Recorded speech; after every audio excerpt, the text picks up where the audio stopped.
ഇപ്പോൾ മോഹൻലാലിൻ്റെ പ്രണവ് ആർട്സിന് വേണ്ടി ഞാൻ 3 സിനിമകൾ ചെയ്തു. കിരീടത്തിൻ്റെ നിർമ്മാതാവിന് വേണ്ടി 3 സിനിമ ചെയ്തു. അങ്ങനെ 3-ൽ കൂടുതൽ എനിക്ക് തോന്നുന്ന ഒരു നിർമ്മാതാവിന് ഞാൻ ചെയ്ത ഏക നിർമ്മാതാവ് കോക്കേസാണ്. സിനിമയിലൂടെ നമുക്കൊരു സൗഹൃദമുണ്ട്. നമ്മൾ ചില സിനിമ പരസ്പരം ചെയ്ത സമയത്താണ് നമ്മൾ പരിചയമാകുന്ന, അടുപ്പമാകുന്നത്, സൗഹൃദം ഉണ്ടാകുന്നത്. പക്ഷേ സിനിമ ചെയ്താകുന്ന സൗഹൃദം ഇല്ലാതായി തീരുമെന്ന് പറയുമ്പോൾ ആ സൗഹൃദം ഒരു കള്ള സൗഹൃദമായിരുന്നു. അത് ഒരിക്കലും ഞങ്ങളുടെ ഇടയിൽ സംഭവിച്ചിട്ടില്ല.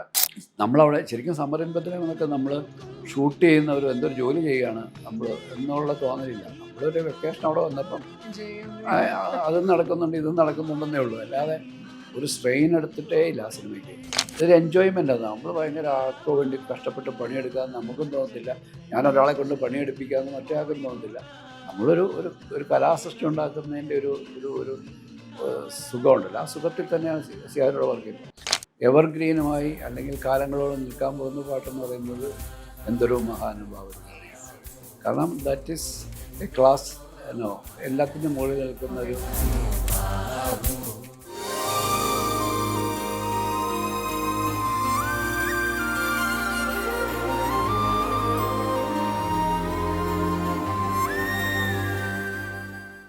മലയാളി പ്രേക്ഷകർക്ക് ലോക സിനിമയെ പരിചയപ്പെടുത്തിയ കോക്കേഴ്സ് ഫിലിംസ് ഇന്ന് 40-ാം വർഷത്തിലേക്ക് കടക്കുകയാണ്.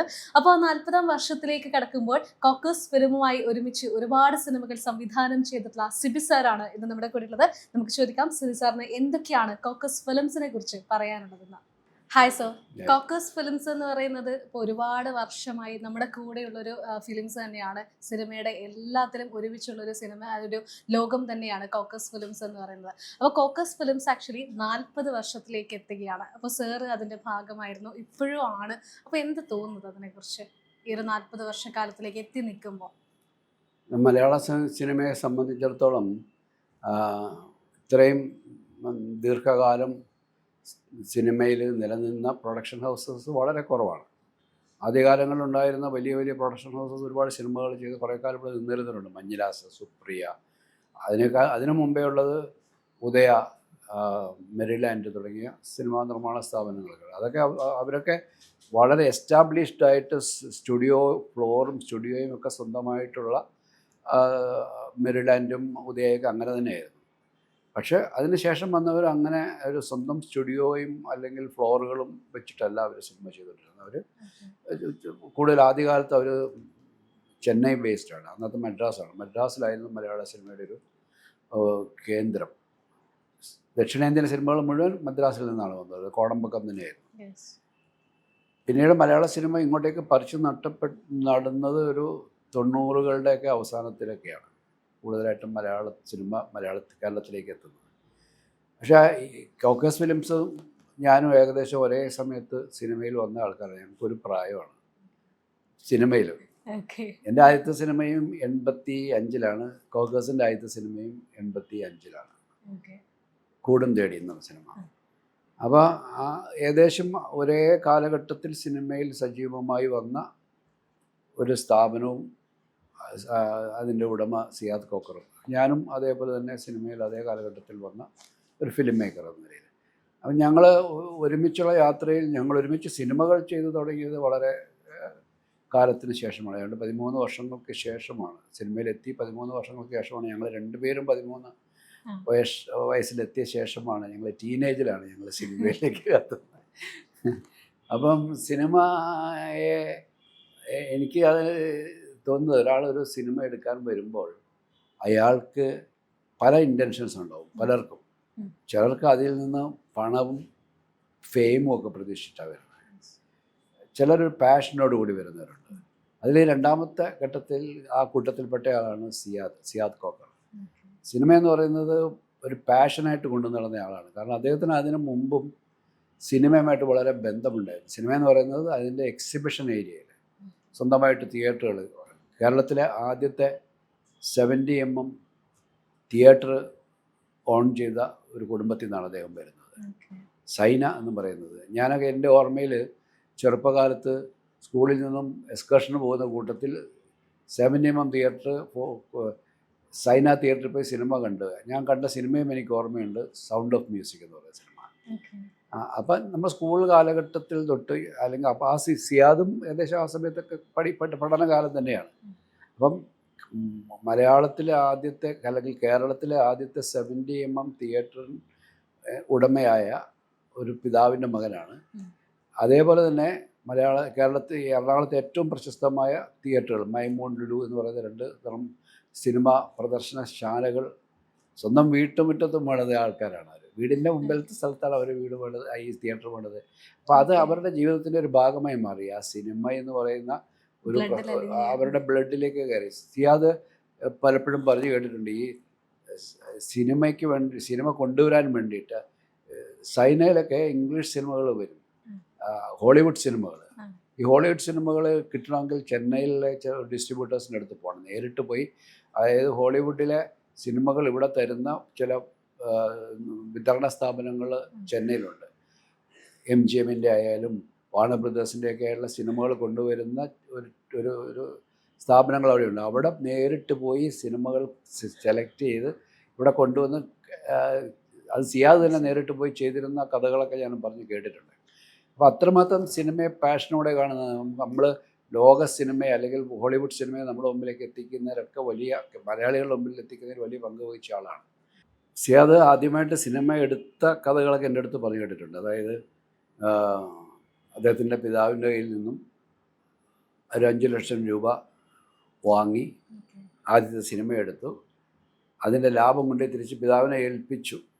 അപ്പോഴാണ് അദ്ദേഹത്തിൻ്റെ മകൻ ഇതിന് പ്രാപ്തനാണ്, ഈ ഒരു ബിസിനസ് ചെയ്യാൻ പ്രാപ്തനാണ് എന്നുള്ള. പിന്നീട് തുടർച്ചയായിട്ട് സിനിമകൾ ചെയ്യാനുള്ളൊരു പ്രചോദനം അതിൽ നിന്നാണ് കിട്ടിയത്. അപ്പം പിന്നെ സക്സസ്ഫുൾ ആയിട്ടുള്ള തുടർച്ചയായിട്ട് സിനിമകൾ അദ്ദേഹം ചെയ്തുകൊണ്ടിരുന്നു. അപ്പോൾ എനിക്ക് തോന്നുന്നത് ഒരു നിർമ്മാണ സ്ഥാപനം ഇത്രയും കാലം നിലനിൽക്കണമെങ്കിൽ അതിൻ്റെ പുറകിലുള്ള ആ പ്രധാനപ്പെട്ട വ്യക്തിക്ക് സിനിമ ഒരു ബിസിനസ് മാത്രമല്ല, സിനിമയിൽ നിന്നും പേരും പ്രശസ്തിയും പണവും മാത്രം ആഗ്രഹിച്ച് വരുന്നവർക്ക് ഒരുപക്ഷെ എത്രയും ഒരു ദീർഘകാലം നിൽക്കാൻ കഴിയില്ല. കാരണം സിനിമയെ ഇഷ്ടപ്പെടുകയും സ്നേഹിക്കുകയും ഒരു പാഷനായിട്ട് ഉള്ളിൽ കൊണ്ടു നടക്കുകയും ചെയ്യുന്നവർക്ക് അതൊരു തുടർമാനമായിട്ട് ചെയ്യാൻ കഴിയുള്ളൂ. പരാജയങ്ങളുണ്ടായാലും വിജയങ്ങളുണ്ടായാലും അതിനെയൊക്കെ ഒരേപോലെ അഭിമുഖീകരിച്ചുകൊണ്ട് മുന്നോട്ട് പോകാനുള്ള പ്രാപ്തി അങ്ങനെയുള്ളവർക്കേ ഉണ്ടാവുള്ളൂ. അത് സിയാദിനുണ്ടായിരുന്നത് കൊണ്ടാണ് ഈ 40 വർഷക്കാലവും നിലനിന്നത്. സിനിമയുടെ ഒരു നിർമ്മാണത്തിൻ്റെ ആദ്യ ഘട്ടം തൊട്ട് ആരാണ് എൻ്റെ സിനിമ ചെയ്യേണ്ടത് എന്ന് തീരുമാനിക്കുന്നിടം തൊട്ട് എന്ത് കഥയാണ് എൻ്റെ സിനിമയുടേത്, ഇക്കാര്യങ്ങളിലുള്ള എല്ലാ തീരുമാനങ്ങളുടെയും കൂടെ സഞ്ചരിക്കും. എൻ്റെ അടുത്ത് ആദ്യമായിട്ടൊരു സിനിമ ചെയ്യാൻ വന്നപ്പോൾ എനിക്ക് അത് സിനിമ ചെയ്യാൻ പറ്റാതെ എൻ്റെ തിരക്കുകൊണ്ട് എനിക്ക് അപ്പോൾ ആദ്യം ചെയ്തതാണ്. അദ്ദേഹം ഒരു സംവിധായകനെയാണ് കണ്ടെത്തുന്നത്. എൻ്റെ സിനിമ ചെയ്യാൻ ഒരു സംവിധായകനെ കണ്ടെത്തുകയാണ് അദ്ദേഹത്തിൻ്റെ സിനിമ ചെയ്യാനായിട്ട്. അങ്ങനെയാണ് എന്നെ സമീപിക്കുന്നത്. ആ സമയത്ത് എനിക്കത് സാധിച്ചില്ലെങ്കിൽ പോലും എനിക്ക് ഇഷ്ടപ്പെട്ടത് ആ ഒരു അപ്രോച്ച് ഉണ്ടല്ലോ. ഒരാളെ അല്ലെങ്കിൽ എൻ്റെ ഇന്ന ആർട്ടിസ്റ്റിൻ്റെ ഡേറ്റ് ഉണ്ട്, എനിക്ക് ഇന്ന പോലത്തെ ഒരു സിനിമ ഞാൻ ചെയ്യാൻ ആഗ്രഹിക്കുന്നു എന്നൊന്നും പറഞ്ഞല്ല വരുന്നത്. അദ്ദേഹം ആദ്യമായിട്ട് ട്രസ്റ്റ് ചെയ്യുന്നത് അതിൻ്റെ സംവിധായകനെയാണ്. ആ സംവിധായകനെ ട്രസ്റ്റ് ചെയ്തിട്ട് ആ സംവിധായകന് അദ്ദേഹത്തിന് ഇഷ്ടപ്പെടുന്ന രീതിയിലുള്ള സിനിമ ചെയ്യാൻ സാധിക്കുമെന്നുള്ളൊരു വിശ്വാസം കൊണ്ടാണ് വരുന്നത്. നമ്മളെ ഒരാൾ വിശ്വസിക്കുമ്പോഴാണ് നമുക്ക് ഏറ്റവും നന്നായിട്ട് അവരോട് തിരിച്ചു കൊടുക്കാൻ കഴിയും. അവരാഗ്രഹിക്കുന്ന നമ്മളെ കോൺഫിഡൻസ് എടുത്താൽ മാത്രമേ നമുക്ക് ആ കോൺഫിഡൻസിന് അനുസരിച്ചിട്ടുള്ള ഒരു റിസൾട്ട് അവർക്ക് തിരിച്ചു കൊടുക്കാൻ കഴിയുള്ളൂ. സിയാദ് അങ്ങനെ തന്നെയാണ്. അല്ലാതെ പെട്ടെന്നൊരു സക്സസ് ഉണ്ടായാൽ അയാളുടെ പുറകെ പോകും, അങ്ങനെയൊന്നുമില്ല. നമ്മളെ നിരന്തരമായിട്ട് നിരീക്ഷിക്കുന്നുണ്ടാവും, നമ്മൾ ചെയ്തു വന്ന സിനിമകൾ കണ്ടിട്ടുണ്ടാവും, അങ്ങനെയൊക്കെ ആയിരിക്കാം ഒരാളെ തീരുമാനിക്കുന്നത്. പിന്നെ ഈ സിനിമയുടെ കഥ രൂപപ്പെടുന്നിടം തൊട്ട് അതിൻ്റെ കഥാചർച്ചയുടെ ഘട്ടങ്ങളിൽ തൊട്ട് അതിൻ്റെ കൂടെ ഉണ്ടാവും. ഒരിക്കൽ മാത്രം ഒരു കഥ കേട്ട് കഴിഞ്ഞാൽ അതിൻ്റെ പൂർണ്ണമായ ഒരു പിക്ചർ അദ്ദേഹത്തിൻ്റെ മനസ്സിലുണ്ടായി കഴിയും. പിന്നെ ഏത് ഉറക്കത്തെ വിളിച്ച് ചോദിച്ചാലും ആ സീൻ ഏതാണെന്ന് ചോദിച്ചാൽ അദ്ദേഹം പറയുന്ന രീതിയിൽ അങ്ങനെ ഒരു നിർമ്മാതാക്കൾ അപൂർവമാണ്. ബാക്കി എല്ലാവരും അതിൻ്റെ കണക്കുകളും ബിസിനസ്സുകളും അതിൻ്റെ റിലീസ് ചെയ്ത് കഴിഞ്ഞാൽ കിട്ടാൻ പോകുന്ന വരുമാനങ്ങളെ, ലാഭങ്ങളെ, അതിൻ്റെ സെയിൽസിനെയൊക്കെ പറ്റി ചിന്തിക്കുമ്പോൾ അദ്ദേഹം അങ്ങനെ ആയിരുന്നില്ല. അതിൻ്റെ കൂടെ നിൽക്കുമ്പോൾ ലൊക്കേഷനിലുണ്ടാവും.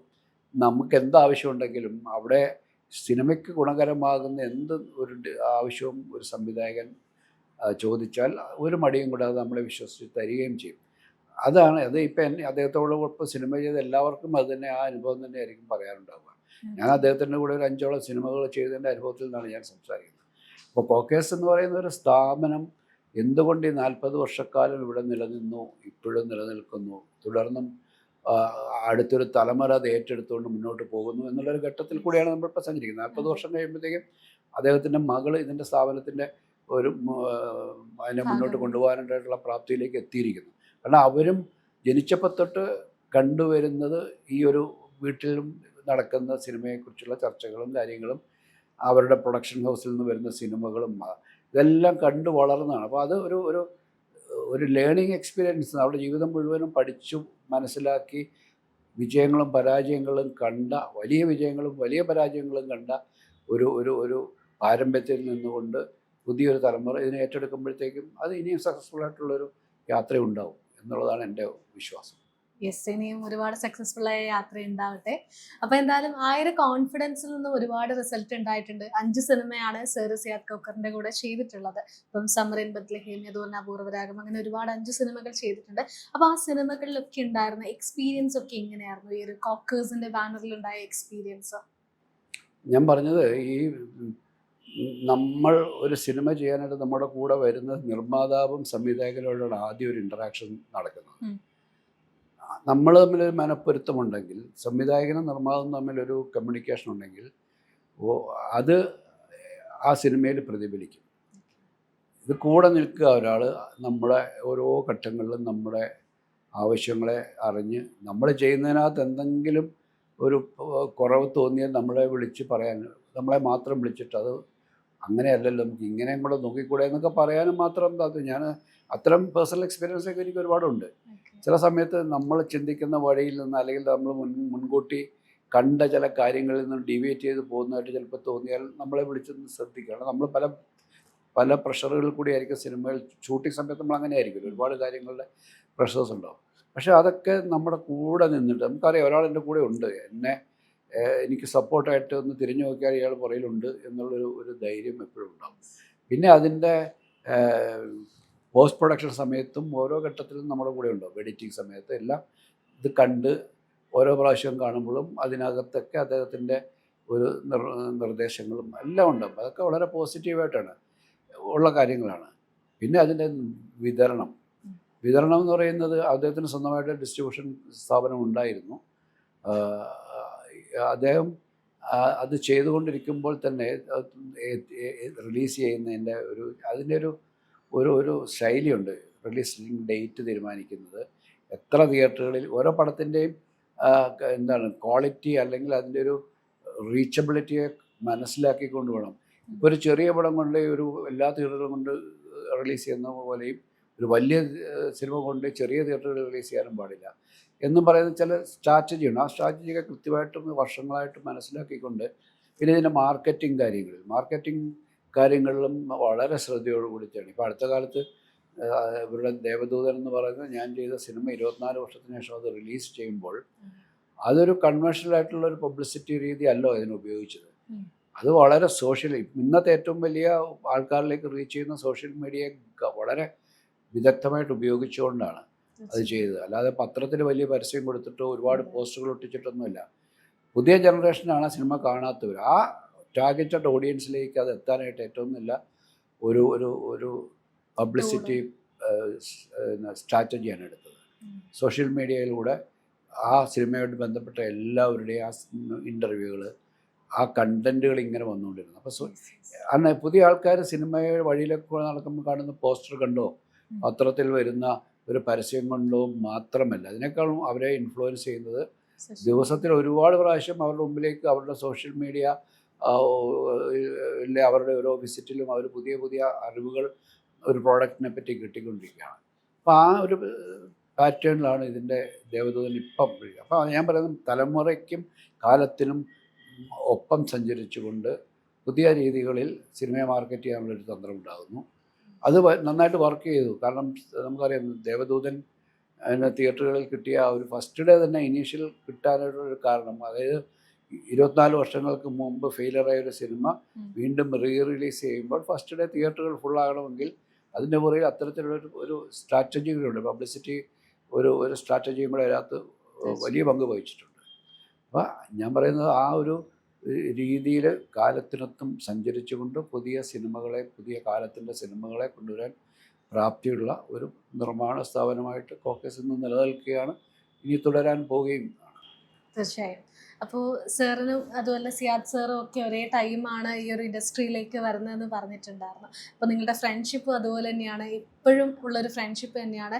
ആൻഡ് നിങ്ങളുടെ ഫാമിലി ഒക്കെ അതിൻ്റെ കൂടെ തന്നെ ഉണ്ടാവാറുണ്ട്. ഇപ്പം സാറിന് പറഞ്ഞിട്ടുണ്ടായിരുന്നു ഷൂട്ടിംഗ് ലൊക്കേഷനിലൊക്കെ ഫാമിലിയൊക്കെ ആയിട്ട് ഒരു വെക്കേഷൻ മൂഡൊക്കെ ആയിട്ട് നിങ്ങളൊക്കെ വരാറുണ്ട്. അപ്പോൾ എങ്ങനെയായിരുന്നു ആ ഒരു പേഴ്സണൽ ബന്ധം, എത്രത്തോളമാണ്, എങ്ങനെയൊക്കെയാണ്? ഞാൻ എൻ്റെ സിനിമയിൽ വന്നപ്പോൾ, ഞാൻ സിനിമ ചെയ്ത ഏറ്റവും കൂടുതൽ സിനിമകൾ ചെയ്ത നിർമ്മാണ സ്ഥാപനം കോക്കേഴ്സാണ്. 5 സിനിമകളാണ്. മറ്റ് പിന്നെ ഇപ്പം കിരീടത്തിൻ്റെ പ്രൊഡ്യൂസർ കൃപ ഫിലിംസിന് അവർക്ക് വേണ്ടിയിട്ട് ഞാനൊരു 3 സിനിമ മറ്റു ചെയ്തു. പക്ഷെ 5 സിനിമകൾ ചെയ്ത ഒരു നിർമ്മാണ സ്ഥാപനമില്ല. ഇപ്പോൾ മോഹൻലാലിൻ്റെ പ്രണവ് ആർട്സിന് വേണ്ടിയിട്ട് ഞാൻ 3 സിനിമകൾ ചെയ്തു. കിരീടത്തിൻ്റെ നിർമ്മാതാവിന് വേണ്ടി 3 സിനിമ ചെയ്തു.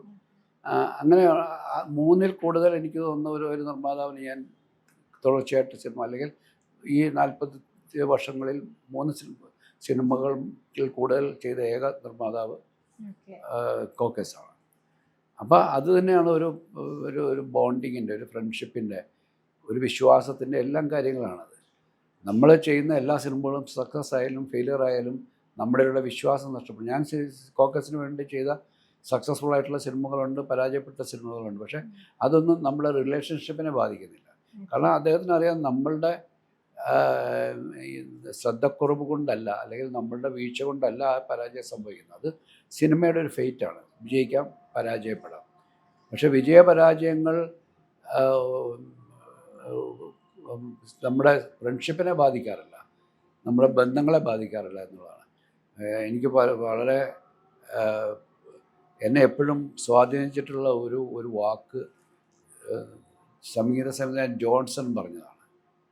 നമ്മുടെ ഇടയിൽ സൗഹൃദങ്ങൾ ഉണ്ടാകാൻ സിനിമ കാരണമായേക്കാം, പക്ഷേ ആ സൗഹൃദം നിലനിർത്താൻ സിനിമ വേണമെന്ന് പറയുന്നൊരു ഘട്ടം വന്നാൽ ആ സൗഹൃദത്തിൽ സത്യമില്ല എന്നുള്ളതാണ്. സിനിമയിൽ ഒരുമിച്ച് പ്രവർത്തിച്ചാൽ മാത്രമേ നമ്മുടെ സൗഹൃദം മുന്നോട്ട് പോകൂ എന്ന് പറയുന്നതിനകത്ത് ആത്മാർത്ഥമായൊരു സൗഹൃദമല്ല. സിനിമ നമ്മൾ ഒരുമിച്ച് ചെയ്താലും ചെയ്തില്ലെങ്കിലും നമ്മൾ സിനിമയിലൂടെ നമ്മളിൽ ഉണ്ടായ ഒരു സൗഹൃദത്തിന് കോട്ടം വരാതെ മുന്നോട്ട് പോകുന്ന ഒരു ഘട്ടമാണ്. അദ്ദേഹം വേറൊരാളെക്കുറിച്ച് അദ്ദേഹത്തിനുണ്ടായ ഒരു അനുഭവത്തെ പറയുകയാണ്. അദ്ദേഹവുമായിട്ട് നിരന്തരമായി സിനിമകൾ ചെയ്തുകൊണ്ടിരുന്നൊരു വ്യക്തി ഒരു ഘട്ടത്തിൽ അദ്ദേഹമായിട്ടുള്ള സിനിമ ചെയ്യുന്ന ഒരു രീതിയിൽ നിന്നും പിന്മാവട്ട് പോയി പുതിയ ആൾക്കാരെ വെച്ച് സിനിമ ചെയ്യാൻ തുടങ്ങിയപ്പോൾ അദ്ദേഹത്തിന് ഉണ്ടായ ഒരു പിന്നെ ഒരു ഫോൺ കോൾ പോലെ ആ വ്യക്തിയിൽ നിന്നും വരാതായപ്പോൾ അദ്ദേഹം പറഞ്ഞൊരു വാക്കാണ് അതിൻ്റെ ഉള്ളിൽ ഇങ്ങനെ വല്ലാതെ തട്ടി. കാരണം സിനിമയിലൂടെ നമുക്കൊരു സൗഹൃദമുണ്ട്. നമ്മൾ ചില സിനിമ പരസ്പരം ചെയ്യുന്ന സമയത്താണ് നമ്മൾ പരിചയമാകുന്ന, അടുപ്പമാകുന്നത്, സൗഹൃദം ഉണ്ടാകുന്നത്. പക്ഷേ സിനിമ ചെയ്യാവുന്ന സൗഹൃദം ഇല്ലാതായി തീരുന്ന പറയുമ്പോൾ ആ സൗഹൃദം ഒരു കള്ള സൗഹൃദമായിരുന്നു. അത് ഒരിക്കലും ഞങ്ങളുടെ ഇടയിൽ സംഭവിച്ചിട്ടില്ല. ഞങ്ങളിൽ വിജയത്തിലും പരാജയത്തിലും ഞങ്ങൾ ആ സൗഹൃദത്തിന് ഒരു കോട്ടവും സംഭവിച്ചില്ല. കുടുംബബന്ധങ്ങൾക്ക് ഒരു കോട്ടവും സംഭവിച്ചിട്ടില്ല. ഇന്നും ഞങ്ങൾ പരസ്പരം കുടുംബപരമായിട്ട് വലിയ ഒരു ബോണ്ടിങ്ങിൽ തന്നെ പോകുന്ന ആൾക്കാരാണ്. ഭാവിയിൽ ഞങ്ങൾ ഒരുമിച്ച് സിനിമ ചെയ്യുമോ ഇല്ലയോ എന്ന് നമുക്കറിയില്ല. അതൊന്നും നമ്മുടെ അജണ്ടയല്ല. സൗഹൃദം കൊണ്ട് പരസ്പരം ഞങ്ങൾ അങ്ങോട്ടും ഇങ്ങോട്ടും ചൂഷണം ചെയ്യാറില്ല.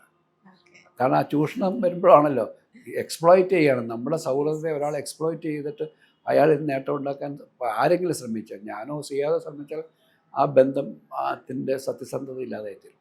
അങ്ങനെ എനിക്ക് സിനിമയിലുണ്ടായ അത്തരത്തിലുള്ള അപൂർവമായ സിൻസിയറായിട്ടുള്ള സൗഹൃദങ്ങളിൽ ഏറ്റവും പ്രധാനപ്പെട്ടയാൾ സിയാദ് കോക്കറാണ്. അതോടൊപ്പം മറ്റേ ആൾക്കാർ, ഇപ്പോൾ കിരീട ഉണ്ണിയെ പോലുള്ള ആൾക്കാർ, നമ്മൾ സിനിമ ചെയ്ത് നമ്മളുടെ കൂടെ സഞ്ചരിച്ച ഒരുപാട് പേരുണ്ട്. അവരോട്ടൊക്കെ സിനിമ ചെയ്താലും ചെയ്തില്ലെങ്കിലും ആ സൗഹൃദം നിലനിന്ന് പോകുന്നുണ്ട്. അത് ആണ് ഒരു ക്വാളിറ്റി എന്ന് പറയുന്നൊരു റിലേഷൻഷിപ്പിൻ്റെ ഒരു ക്വാളിറ്റി എന്ന് പറയുന്നത് അത് തന്നെയാണ്. അല്ലാതെ അയാളിൽ നിന്ന് എനിക്ക് എന്തെങ്കിലും കിട്ടുമെന്നും എന്നിൽ നിന്ന് എന്തെങ്കിലും അയാൾക്ക് കിട്ടുമെന്നും പരസ്പരം ചിന്തിച്ചുകൊണ്ട് നിൽക്കുന്നതിനകത്ത് ഒരു വീഴ്ച ഉണ്ടായാൽ അപ്പം ആ സൗഹൃദം പൊളിഞ്ഞു പോകും എന്നുള്ളതാണ്. അപ്പോൾ എന്തായാലും ഈ സൗഹൃദത്തിൽ നിന്ന് എടുത്തു പറയാം, ആക്ച്വലി കോക്കേഴ്സിൻ്റെ സാറ് ഡയറക്റ്റ് ചെയ്യാത്ത, സാറ് ഭാഗമാകാത്ത ഫിലിംസിൻ്റെ ഒരുപാട് വർക്കുകളായിട്ട് ബന്ധപ്പെട്ടൊക്കെ സാറ് കൂടെ ഉണ്ടാവാറുണ്ട് എന്നുള്ളത് കാര്യം കേട്ടിട്ടുണ്ട്. സാർ ആക്ച്വലി ആ ഒരു വർക്കിൻ്റെ ഭാഗമല്ലേ പോലും സിയാദ് സാറിൻ്റെ ഭാഗമായിട്ട് ആ ഒരു വർക്കിൻ്റെ കൂടെ ഉണ്ടാവാറുണ്ട്. തീർച്ചയായിട്ടും. കാരണം അത് അത് എന്നെ അദ്ദേഹത്തിന് എപ്പോഴാണ് ആവശ്യമുള്ളത് അവിടെ ഞാനുണ്ടാവും. അത് ചോദിക്കാതെ തന്നെ ഞാൻ പോകാറുണ്ട്. ഇപ്പം അദ്ദേഹത്തിൻ്റെ ഒരു സിനിമയുടെ പാട്ട് ഇതുണ്ട്, സത്യം ശിവം സുന്ദരം. അത് എന്നെക്കാൾ വളരെ ജൂനിയർ ആയിട്ടുള്ള ഡയറക്ടേഴ്സാണ്, റാഫിയും മെക്കാട്ടുമാണ് ചെയ്തത്. പക്ഷേ എൻ്റെ അടുത്ത് പറഞ്ഞു അതിൻ്റെ ഒരു പാട്ടും ഒരു സീനും ഊട്ടിയിൽ ഷൂട്ട് ചെയ്യേണ്ടത് ഒന്ന് എടുത്തു കൊടുക്കാമെന്ന് ചോദിച്ചു. ഞാനത് പോയി ചെയ്തു കൊടുത്തു. ഊട്ടിയിൽ പോയി. അതൊക്കെ വെറുതെ സൗഹൃദം കൊണ്ടാണ്. അത് അവരുടെ സമയത്തിൻ്റെ പരിമിതിയോ കാര്യങ്ങളൊക്കെ ചെയ്യും. ഒരു പാട്ട് കുറച്ചേ ഉള്ളൂ, 2-3 ദിവസത്തെ വർക്ക് അവിടെ പോയി ചെയ്തു. പാട്ടും കുറേ സീനൊക്കെ ആയിരുന്നു. അത് അവിടെ ഊട്ടിയിൽ പോയി ഞാനാണ് ചെയ്തത്. അവർക്ക് അവരുടെ അസൗകര്യം കൊണ്ടാണ്. ഇപ്പം റാഫി മെക്കാട്ടിന് അതിൻ്റെ പോസ്റ്റ് പ്രൊഡക്ഷൻ വർക്കുമായിട്ട് തിരക്കിലായതുകൊണ്ടും ആ പടം റിലീസ് നീണ്ടുപോകാതിരിക്കാൻ വേണ്ടിയിട്ടും എന്നെക്കൊണ്ടത് ചെയ്യാൻ ചെയ്തു. താരതമ്യേന ജൂനിയറായ ആൾക്കാരുടെ ഒരു പടം പോയി ഒരു സിനിമ ചെയ്യുക എന്നുള്ളത് ഒരുപക്ഷെ എല്ലാവരും അത് ചെയ്യത്തില്ലായിരിക്കും. ഞാനത് എൻ്റെ ക്വാളിറ്റി ആയിട്ടല്ല പറയുന്നത്. ഞാനത് പറയുന്നത് സൗഹൃദത്തിൽ നിന്നും ഉണ്ടായ ഒരു കാര്യമാണ്. സിയാദ് പറയുന്നതുകൊണ്ട് ഞാനത് ചെയ്യുന്നു എന്നുള്ളതാണ്. അങ്ങനെയാണ് ഇപ്പോൾ അവരുടെ ഒരു പുതിയ സിനിമയുടെ കഥ വരുമ്പോൾ അതുമായിട്ട് എന്നെ ഇൻഫോം ചെയ്യും, ഇങ്ങനൊരു കഥയുണ്ട്. ഇപ്പോൾ കഴിഞ്ഞ ദിവസവും സിയാദിൻ്റെ മകൾ എന്നെ വിളിച്ചു പറഞ്ഞു ഒരു സ്ക്രിപ്റ്റ് ഉണ്ടെന്ന് വായിച്ചു കേൾക്കണമെന്ന് പറയുന്നുണ്ട്. വായിച്ചിട്ടില്ല, ഈ ദിവസങ്ങൾ വായിക്കണം. അത് നമ്മളിൽ അവരർപ്പിക്കുന്നൊരു വിശ്വാസമാണ്. അങ്ങനെ ഒരു വിശ്വാസം അല്ലെങ്കിൽ അങ്ങനെ ഒരു ചോദ്യം ചോദിക്കാനുള്ള കോൺഫിഡൻസ് അവർക്കുണ്ട്. എൻ്റെ അടുത്ത് ചോദിച്ചാൽ അതിന് അവർക്ക് ആ ചോദിക്കാനുള്ള സ്വാതന്ത്ര്യം ഉണ്ടെന്നുള്ളൊരു ബോധ്യത്തിൽ നിന്നാണ് അത് ചെയ്യുന്നത്. അപ്പോൾ ഇത്രയും വർഷക്കാലത്തെ ഒരു സൗഹൃദമാണ്, ഒട്ടും നിബന്ധനകളൊന്നും ഇല്ലാണ്ട് ഭയങ്കര പ്യുവറായിട്ട് ബ്യൂട്ടിഫുള്ളായിട്ട് മുന്നോട്ട് പോകുന്നൊരു സൗഹൃദമാണ്. സോ ആ ഒരു സൗഹൃദത്തിൻ്റെ ഈ ഒരു ജേണിയിൽ സിയാദ് സാറിനും ഒരുമിച്ചുള്ള ഏറ്റവും സ്പെഷ്യൽ ആയിട്ടുള്ള ഒരു മൊമെൻറ്റ്, എന്ന് ഓർത്തിരിക്കാൻ പറ്റുന്ന ഒരു മൊമെൻറ്റ്, അങ്ങനെ എന്തെങ്കിലും ഉണ്ടോ? അല്ല, ഒരുപാട് മൊമെൻറ്റ്സ് ഉണ്ട്. ഇപ്പം എൻ്റെ ഒരു എന്താണ്, ഈ സമ്മരൻ ബദ്രഹം തൊട്ടാണ് ഞങ്ങൾ സിനിമകൾ ചെയ്ത് തുടങ്ങിയതെങ്കിലും ആ സിനിമയുടെ ലൊക്കേഷനിൽ തന്നെ ഇപ്പോൾ അതൊരു ഏപ്രിൽ മെയ് മാസത്തിലാണ് ഷൂട്ടിങ്. അത് സ്കൂളൊക്കെ അവധിയാണ്, വെക്കേഷൻ സമയമാണ്. അപ്പോൾ ഊട്ടി വലത്തൽസ് നമ്മൾ ഷൂട്ട് ചെയ്യുമ്പോൾ ആ സിനിമയിൽ തന്നെ ഒരുപാട് കുട്ടികളുണ്ട്. ഈ പല പ്രായത്തിലുള്ള കുട്ടികൾ, അവരുടെ പേരൻസ്. ഓൾറെഡി അവിടെ തന്നെ ഒരു വെക്കേഷൻ മൂഡാണ്. ആ കൂട്ടത്തിലേക്ക് എൻ്റെ ഭാര്യയും എൻ്റെ മക്കളും സിയാദിൻ്റെ ഭാര്യയും സിയാദിൻ്റെ മക്കളും എല്ലാം അങ്ങനത്തെ എത്തിച്ചേരുമ്പോൾ അതൊരു വലിയ, നമ്മളവിടെ ശരിക്കും സമ്മരൻപത്തിലെന്നൊക്കെ നമ്മൾ ഷൂട്ട് ചെയ്യുന്ന എന്തൊരു ജോലി ചെയ്യുകയാണ് നമ്മൾ എന്നുള്ള തോന്നലില്ല. നമ്മളൊരു വെക്കേഷൻ അവിടെ വന്നപ്പം അതും നടക്കുന്നുണ്ട് ഇതും നടക്കുന്നുണ്ടെന്നേ ഉള്ളൂ. അല്ലാതെ ഒരു സ്ട്രെയിൻ എടുത്തിട്ടേ ഇല്ല ആ സിനിമയ്ക്ക്. നമ്മൾ വളരെ എൻജോയ് ചെയ്ത് ഷോട്ട് എടുത്തു കഴിഞ്ഞാൽ ഞാൻ എൻ്റെ മക്കളൊക്കെ വണ്ടിയൊന്ന് വടിയിലിരിക്കുക, അങ്ങനെയൊക്കെയുള്ള നമ്മളവിടെ ഹോളിഡേ പോയിട്ട് അതിൻ്റെ ഇടയിൽ കൂടെ ഈ പണിയും നടക്കുന്നുണ്ട് എന്നുള്ളതേ ഉള്ളൂ. അത്തരത്തിൽ എൻജോയ് ചെയ്യുന്ന അത് എല്ലാ സെറ്റുകളിലും പറ്റത്തില്ല, എല്ലാ ലൊക്കേഷനുകളിലും നമുക്ക് അത്തരമുള്ള സ്വാതന്ത്ര്യം നമുക്ക് തോന്നത്തില്ല. ആരും ഒന്നും പറയില്ലായിരിക്കും.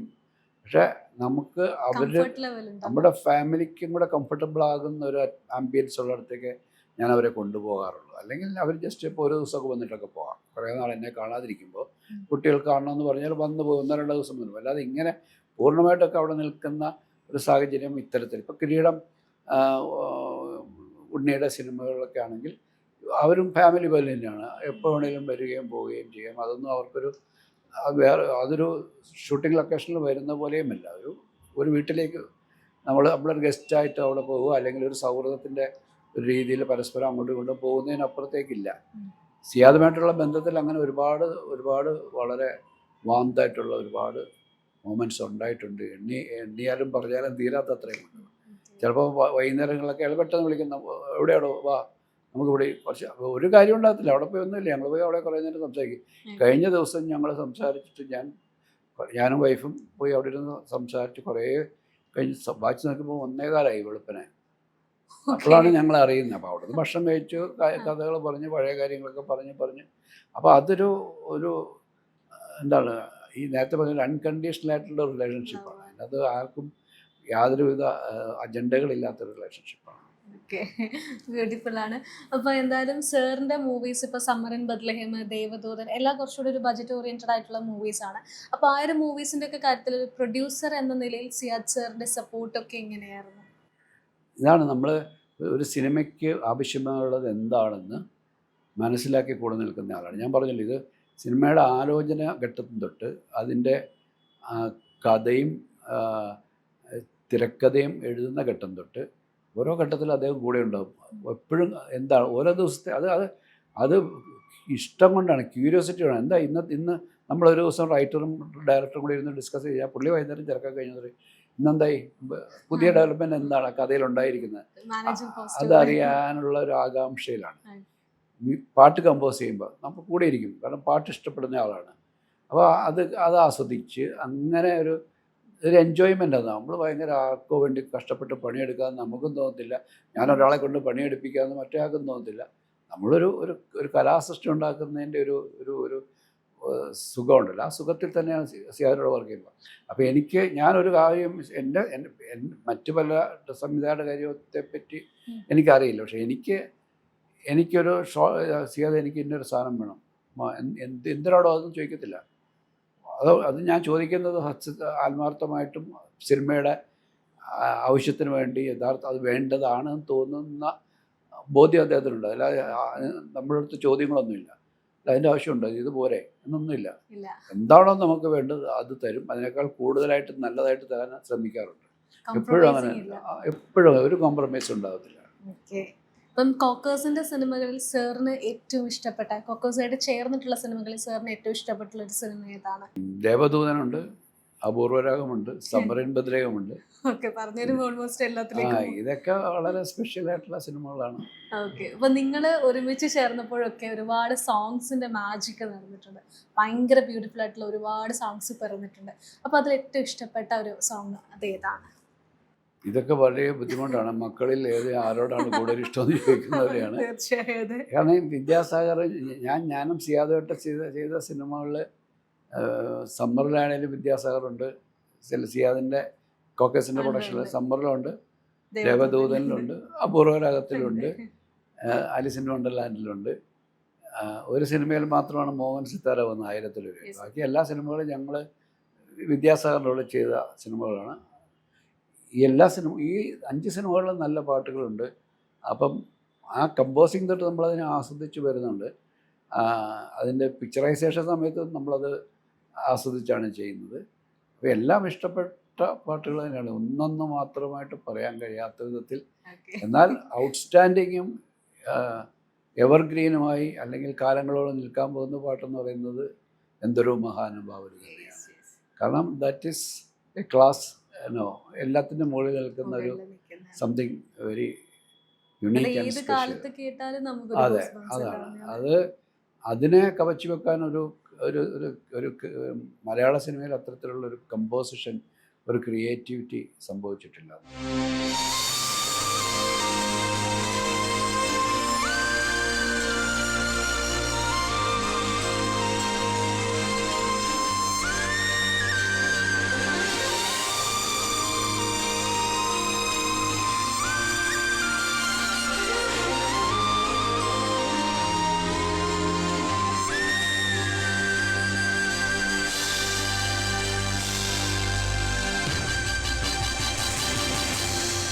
അപ്പോൾ എന്തായാലും സാറ് ഇപ്പോൾ നിങ്ങൾ ഒരുപാട് മൂവീസ് ചെയ്തു, ഇനിയിപ്പോൾ എപ്പോഴാണ്, നേരത്തെ പറഞ്ഞിട്ടുണ്ടായിരുന്നു മൂവീനെ എപ്പോഴാണ് ചെയ്യാമെന്നറിയില്ല, എന്നാലിപ്പം സാറിൻ്റെ സിയാദ് സാറിൻ്റെ മകൾ ഇപ്പോൾ തിരക്കഥയൊക്കെ അയച്ചു തന്നപ്പോൾ സാർ ചെക്ക് ചെയ്യുന്നുണ്ടെന്നൊക്കെ പറഞ്ഞു.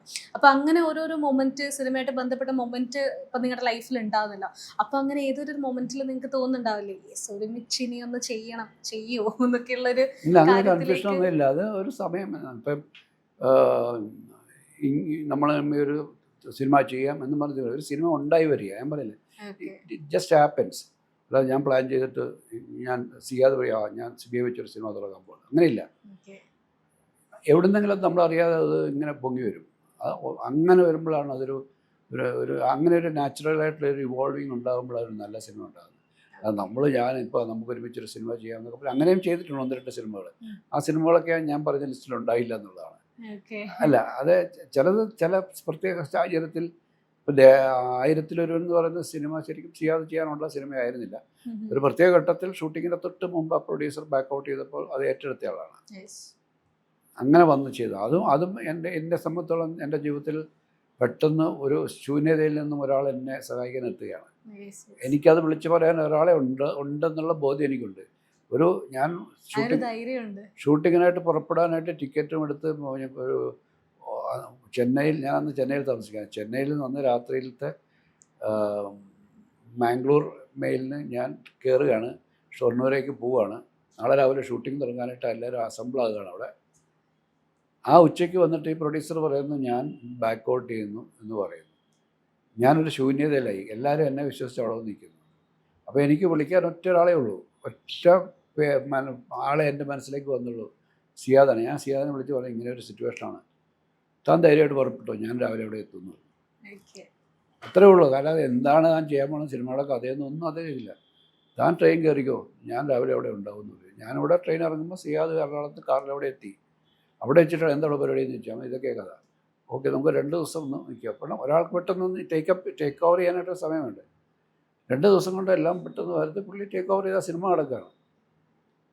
അല്ല, അത് അങ്ങനെ പോയി പെട്ടെന്ന് നമുക്ക് ഒരു കൈത്താങ്ങാകാൻ ആൾക്കാർ ഉണ്ടാകുക എന്നുള്ളത് വലിയ ഭാഗ്യമല്ലേ. തീർച്ചയായും സിയാദ് എപ്പോഴും എനിക്ക് അങ്ങനെ തന്നെയാണ്. തീർച്ചയായും.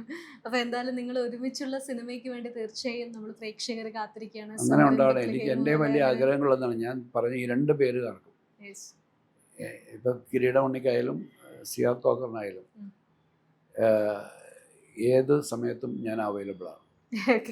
കാരണം അവർക്ക് എൻ്റെ സിനിമകൾ കൊണ്ട് ലാഭങ്ങളും നഷ്ടങ്ങളും ഉണ്ടായിട്ടുണ്ട്. പക്ഷേ കൂടുതലും ഉണ്ടായ നഷ്ടങ്ങളെ എന്താണ് പരിഹരിക്കാനുള്ള ഉത്തരവാദിത്വമുണ്ട് എനിക്ക് എന്നുള്ള അതിനകത്ത് എനിക്കും അത് ആ ഉത്തരവാദിത്വത്തിൽ നിന്ന് മാറി നിൽക്കാൻ കഴിയില്ല. പരാജയം ഉണ്ടാകുമ്പോൾ നമ്മൾ അതെല്ലാം കൂടെ വേറെ ആളുടെ തലയിൽ കെട്ടി വെച്ചിട്ട് ഞാനൊന്നും പറഞ്ഞില്ല എന്ന് പറയുന്നതും ശരിയല്ല. അതിൻ്റെ എന്നെ സംബന്ധിച്ചൊരു സിനിമയുടെ പരാജയം എന്ന് പറയുന്നത് പക്ഷേ അതൊരു ബാഹ്യമായ അല്ലെങ്കിൽ എൻ്റെ പേഴ്സണലായിട്ടുള്ള കാര്യങ്ങളായിരിക്കും. പക്ഷേ ഒരു പ്രൊഡ്യൂസറെ സംബന്ധിച്ച് അതെന്ന് പറയുന്നത് ഭയങ്കര ഒരു വലിയ ഷോക്കിംഗ് ആയിട്ടുള്ളൊരു സെറ്റ് ബാക്സ് ഉണ്ടാകുന്നുണ്ട്. അപ്പോൾ അവരുടെ കൂടെ നിൽക്കാനുള്ള ഉത്തരവാദിത്വം കൂടെ ഉണ്ട് എന്നുള്ളതാണ്. അപ്പോൾ അത്തരത്തിൽ ഉള്ള ബന്ധങ്ങൾ സിനിമയിൽ തുടരട്ടെ. തീർച്ചയായും. അപ്പോൾ നിബന്ധനകൾ ഏതുമില്ലാത്ത, അജണ്ടകളൊന്നുമില്ലാത്ത, സിനിമ എന്നൊരൊറ്റ ഫാക്ടറിൽ മാത്രം ഊന്നിയല്ലാത്ത ഒരു സൗഹൃദം അത് ഇനിയും ഒരുപാട് വർഷക്കാലം നിലനിന്നു പോട്ടെ. തീർച്ചയായും. അപ്പോൾ ഈ ഒരു 40ാം വർഷം ആഘോഷിക്കുന്ന സിനിമ കൊക്കേഴ്സിൻ്റെ ഫിലിം ബാനേഴ്സിനും ഒക്കെ ഒരു വലിയ ആശംസകൾ നേരാം. Thank you so much sir.